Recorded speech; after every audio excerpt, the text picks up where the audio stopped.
Oh, ay! Ano yun? Nabitin ako. Auburn hair. Nakakabitin nga siya. Alabay.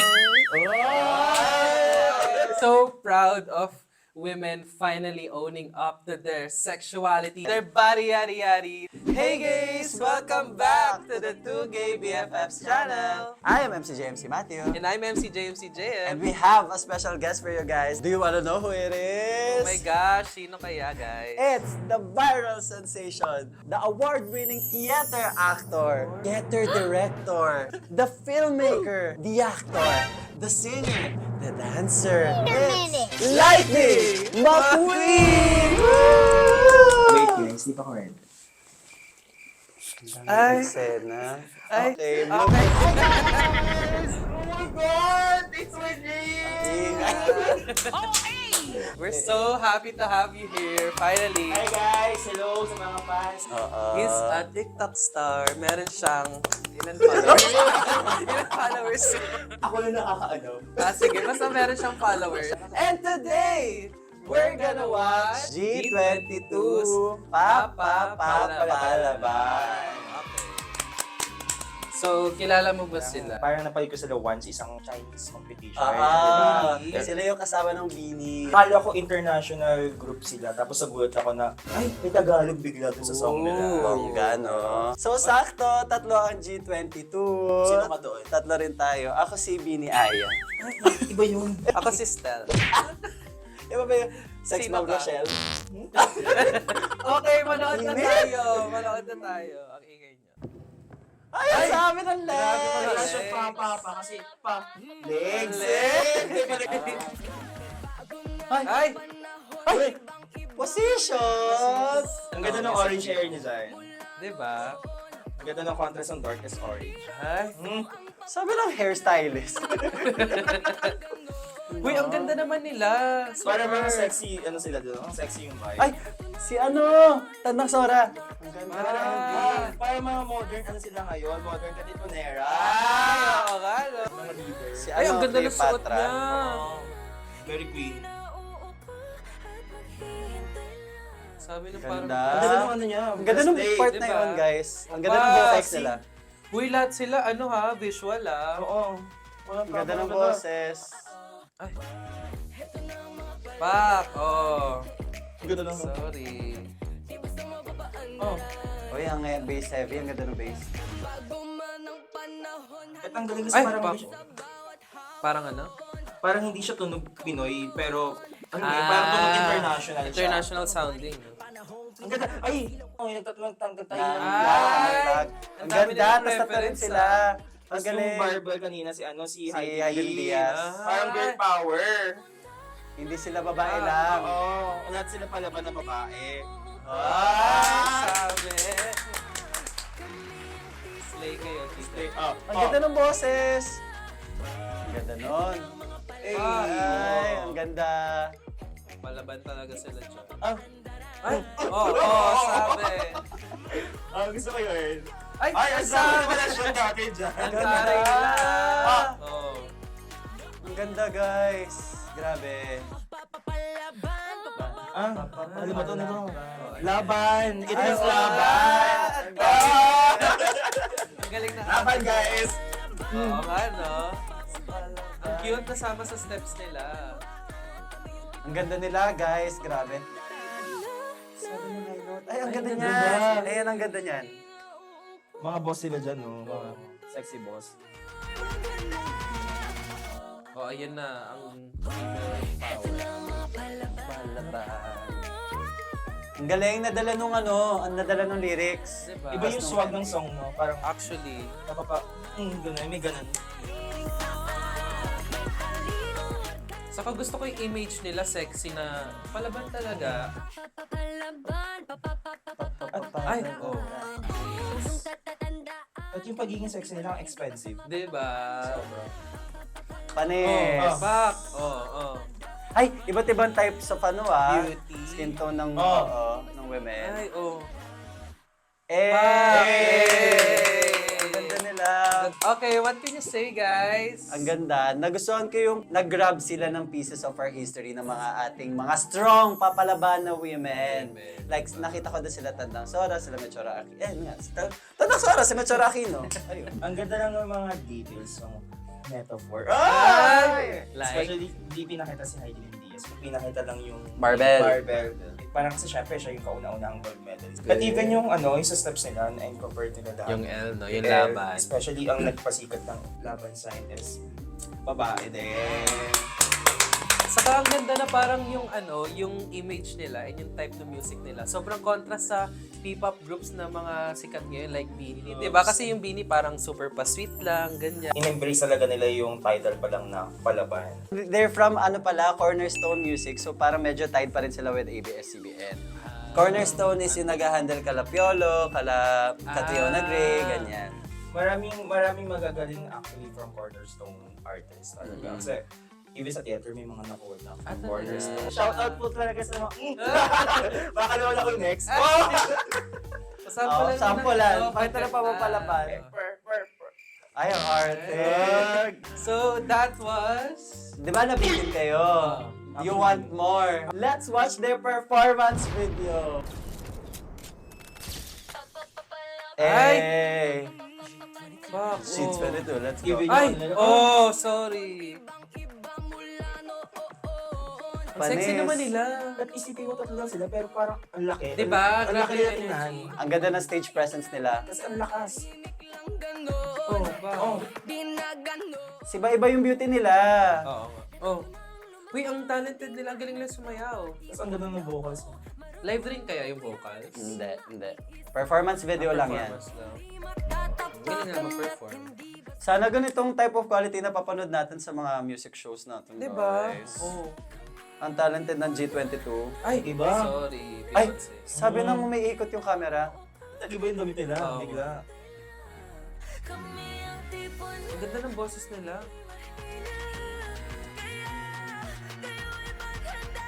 At ang tapang ng itsura talaga nila. Lahat. Ay! Ay! Ang sabi ng ang ganda ng ang high budget. Ang ganda ng set nga, no? May budget. Super international ng look.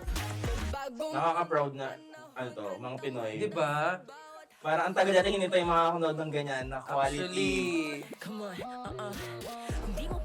Panes. So guys, support this. Galing. Ay. Galing sumayaw.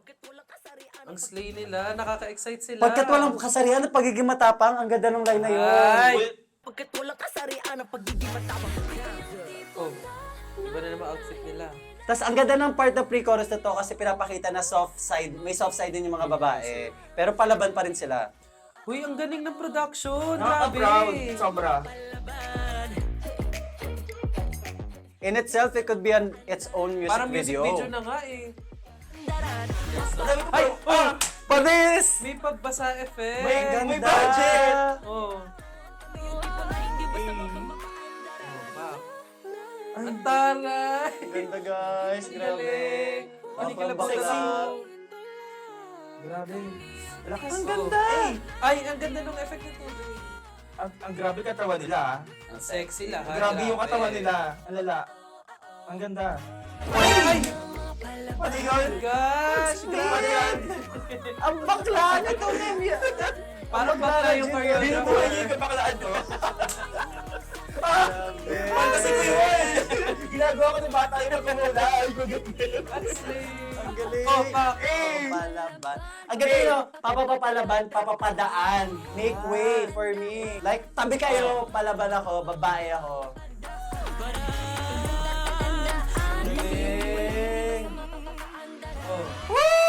Grabe! Ang galing! Guys, fantasy ko yung binuhay nila. Fantasy ng mga Para bata. ayun yung mga gusto kong gawin ng mga bata ako.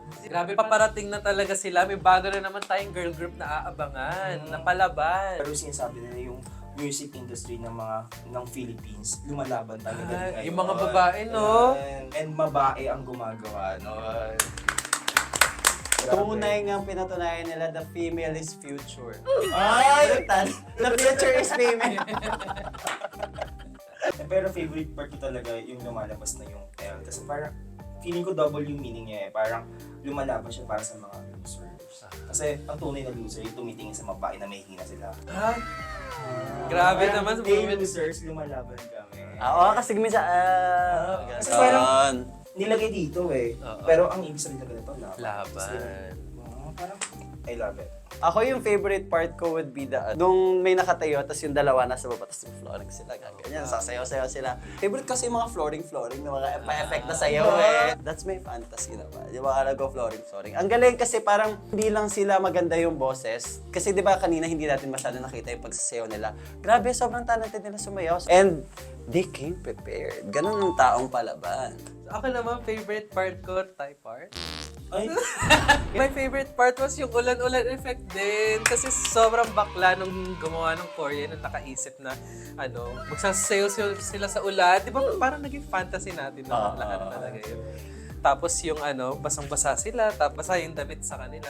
It's so hot, so sexy. Yes. Parang magiging straight na ba tayo? ewan ko, pero may vibe talaga din ng sama. Kasi lumaki ako sa sex bomb. So medyo marang may vibe siya, pero ibang flavor naman sa generation ngayon. With the vocals, ang ganda. Tapos ang ganda rin ng sinabi, yung kanina, yung napansin mong line na walang kasarian. Ang pagiging matapang. Pagkat walang kasarian ang pagiging matapang. Ang ganda nun. Ulitin natin. Walang kasarian ang pagiging matapang. Work, girls. Slay divas. So, etong Palaban, it was written by Pao Chavez, Jumbo de Villain of the Music. Marami rin silang na-produce na before na mga hit songs. Kaya pala sobrang ganda ng kantang to. Ay, si guys. Jumbo de Belay. Close mo. Hindi. Nabasa ko. Nabasa ko lang. Tapos, ate, yung nagsulat ng line na sinasabi ko na walang kasarian na pagiging matapang, that was written by AJ Yape of G22. Yung sarili nilang member yung nagsulat noon. Ay! Nakaka-proud lang kasi parang madalang sa mga group, pinagsusulat ng sarili nilang kanta, lalo na yung ganito kaganda Di ba? na hit Ang song. ganda, promise. So parang ang ganda rin ng message ng Palaban kasi parang alam naman natin sa sarili natin, like lahat tayo, we're aware na we uplift women every day. And grabe, kung walang babae, wala tayo. Kasi lahat tayo din na babae sa sinapupunan nila. And not only that, they excel in every field. So papapalaban ang mga babae kahit saan man sila ilagay. And pinakita yun dito ng G22. As they're raising the flag of the P-pop scene. Ang ganda, promise. Sundan Paano ko mo. susundan mo? Pariti ka muna yung sa'yo. So, I'm so proud of women finally owning up to their sexuality, their gorgeousness bodies, their body yari-yari. Nakakatuwa na from the image ng mga Pinay dati na parang dapat, Maria Clara, dapat pa demure. So now I feel like they're redefining what it means to be a Maria Clara. A hot Maria Clara. Sobrang proud na parang super na tayo, open sa gantong image ng strong women. A strong woman doesn't have to be a demure diva. Actually, kasi nasabi mo na si Maria Clara. Actually, nasanay kasi tayo sa Philippines na yung babae, definition natin si Maria Clara lang. She's manhen, kalmado, tahimik lang. Pero nakakalimutan natin sa history natin, we have Orduha. Babae siyang palaban, mandirigma. Na kung saan, pwede rin siya maging symbolism na kababaihan ngayon ng mga Pilipina na ang babae pwedeng maging mahinhin, sometimes Maria Clara, pero pwede rin sila maging katulad ni Orduha. Tama. And sobrang nakakatuwa yung ginawa ng G22 na pinapakita nila na sa panahon ngayon, kaya din talaga ng kababaihan. Hindi natin kailangan makita yung kakayahan ng isang tao dahil lang sa kasarian. Bagkus kailangan din siya makita bilang kung sino siya, kung ano yung gusto niya mayari despite of her or his gender. Ay, that's so true, girl. Kasi nga, ulit, Walang kasarian ng katapangan. So para sa mga babaeng nanonood at sa mga allies of women, sa mga nag-uplift sa women every day, I hope you enjoyed our G22 Palaban music video and performance video reaction. Let's say goodbye to our special Yes, guest. McQueen. Sa kanila makikita anong mga So, social follow media. nyo ako guys sa Instagram, IG, and Facebook, liking McQueen. Okay, bye-bye. Don't forget to like, comment, and subscribe. But Huwag huwag kalimutan lumaban every day. Lahat tayo may pinaglalaban. That's so true. At huwag kalimutan maging papapapalaban by G22. Bye-bye! Bye-bye! Guys, what did you think of our guesting ngayon? Masaya pala! Nanonood lang ako dati. Hi guys, this is your JMC Makwin! Hey! Sasabihin niyo naman kung paano ko tinatawag yung mga lightning. Kachaw, lightning! Guys, did you enjoy Makwin? Ang saya, no? Ang saya. Gusto niya pa ba na meron pa kaming special guest?